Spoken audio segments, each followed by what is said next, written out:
Mutton की ये वाली रेसिपी आप बिरयानी हो, फ्राइड राइस या फिर नान के साथ आप सर्व कर सकते हो। हेलो दोस्तों, आप सभी को मेरा नमस्कार।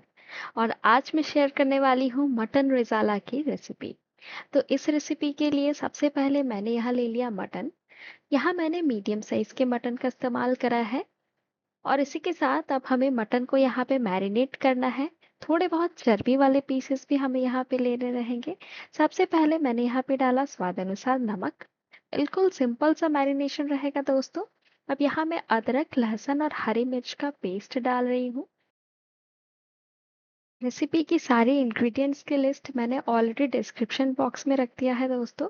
इसी के साथ अब मैं डाल रही हूँ यहाँ पे दही। दही को हमें है ना अच्छे से फैट लेना है और रूम टेम्परेचर वाली दही ही हम यहाँ पे डालेंगे। तो यहाँ बिल्कुल सिंपल सा मैरिनेशन है। अदरक और लहसुन में आपको ध्यान रखना है कि अदरक और लहसुन की क्वांटिटी आप इक्वल ही रखें। और मिर्च आप अपने हिसाब से कम ज़्यादा कर सकते हो। अब हमें यहाँ पे डालना रहेगा जायफल। जायफल को है ना हम इस तरीके से ग्रेट करके डालेंगे। इससे एक बहुत ही अच्छा सा मुगलई फ्लेवर तो आता ही है। और जो मटन है ये भी बहुत अच्छे से पककर तैयार हो जाते हैं।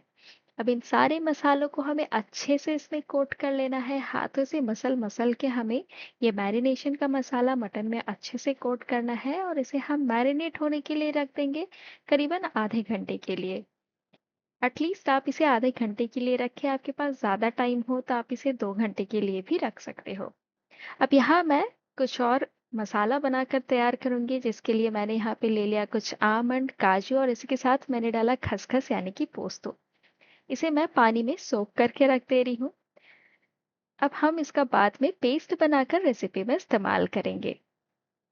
तो अब है ना करीबन 2 घंटा हो गया है। मटन भी बिल्कुल अच्छे से मैरिनेट हो गई है। खसखस, पोस्तो और आमंड का पेस्ट भी मैंने बनाकर तैयार कर लिया।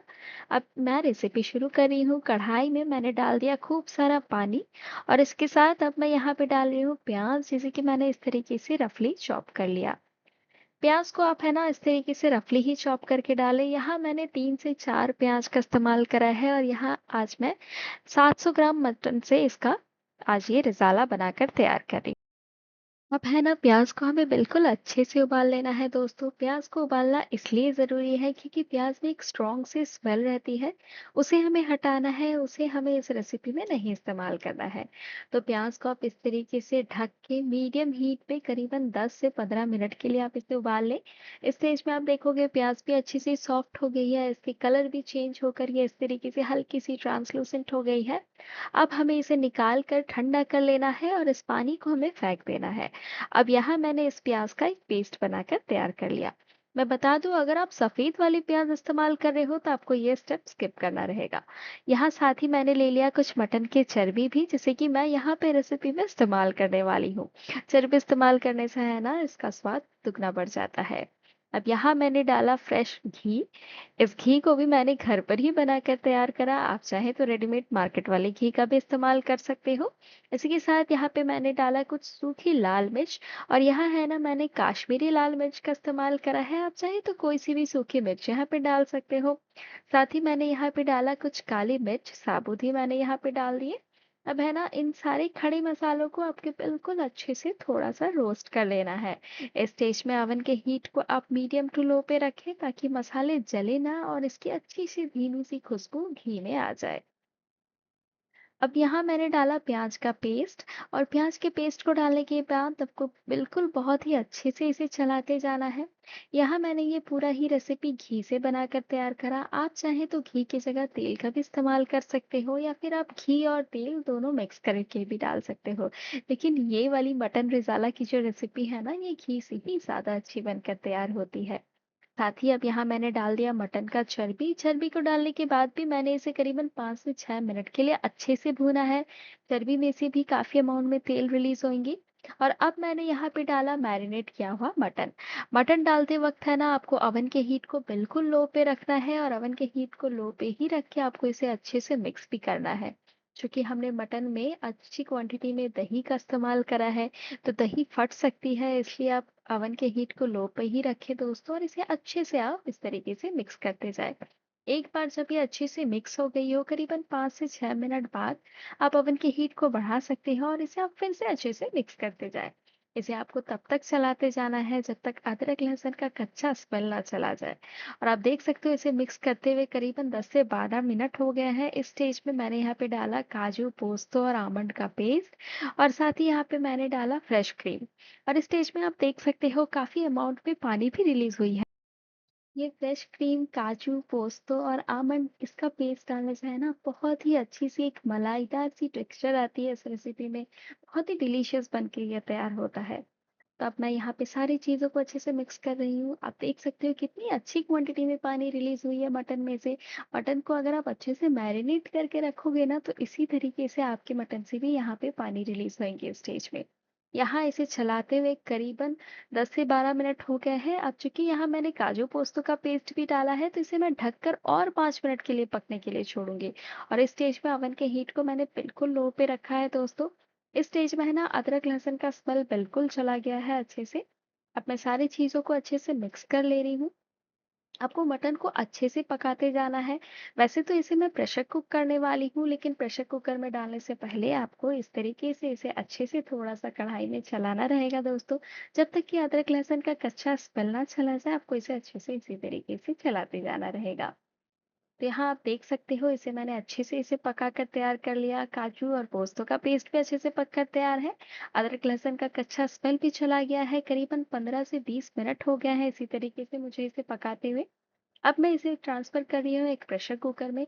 इस स्टेज में है ना मटन लगभग 30% जितने पक कर तैयार है। इसे मैं इस तरीके से प्रेशर कुकर में डाल दूंगी। हमें यहाँ पे पानी ऐड करने की कोई ज़रूरत नहीं है दोस्तों, क्योंकि आप देख सकते हो मटन में से काफ़ी अमाउंट में पानी रिलीज हुई है। और इसी पानी में मटन बिल्कुल अच्छे से प्रेशर कुक हो जाएंगे। बस अब ध्यान रखें, इसकी जो पानी की जो लेवल है वो मटन के लेवल के इक्वल होनी चाहिए। अगर आपको लगे कि आपकी यहाँ पे ग्रेवी थोड़ी कम बन रही है तो आप यहाँ पे थोड़ी सी अमाउंट में पानी यहाँ पे ऐड कर सकते हो। अब यहाँ मैंने प्रेशर कुकर का लिड कवर कर दिया। अब इसे है ना मैं 5 मिनट के लिए बिल्कुल हाई हीट पे पकाऊंगी।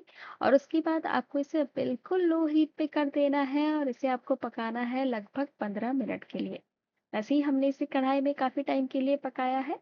अब आपको इसे और भी 15 से 20 मिनट के लिए आपको टोटल इसे इस तरीके से प्रेशर कुक करना है।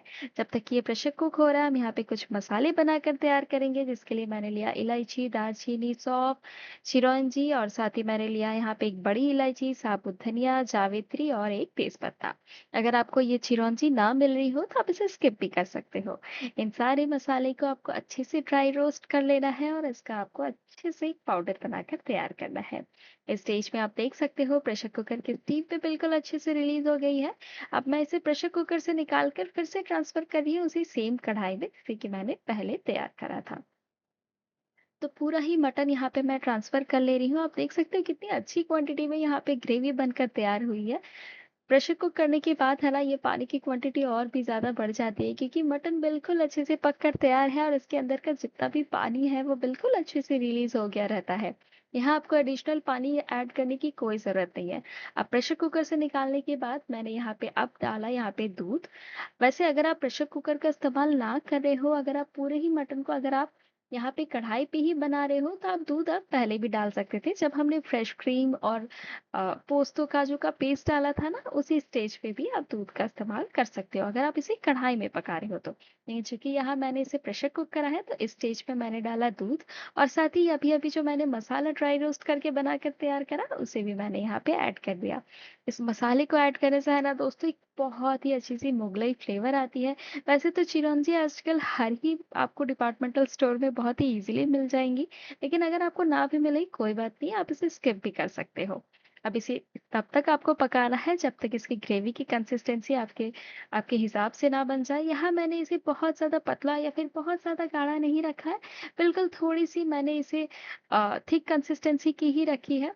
और बस ये बनकर ऑलमोस्ट तैयार है। साथ ही मैंने यहाँ पे ऊपर से डाला थोड़ा सा केसर डिप किया हुआ पानी और साथ ही यहाँ पे मैंने डाला केवड़ा का पानी।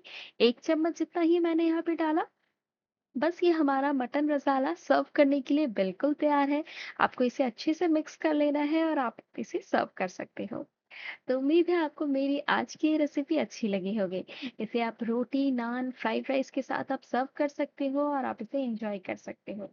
ये खाने में बहुत ही मज़ेदार सी लगती है, इसलिए बस आप 5 मिनट के लिए रेस्टिंग टाइम में रख दो और उसके बाद आप इसे गरमा-गरम सर्व करें दोस्तों। रेसिपी अच्छी लगी हो तो लाइक, शेयर, सब्सक्राइब करें और पास में रहे बेल आइकन को प्रेस करना ना भूलें। मिलते हैं एक नई रेसिपी के साथ, तब तक के लिए धन्यवाद। Happy cooking!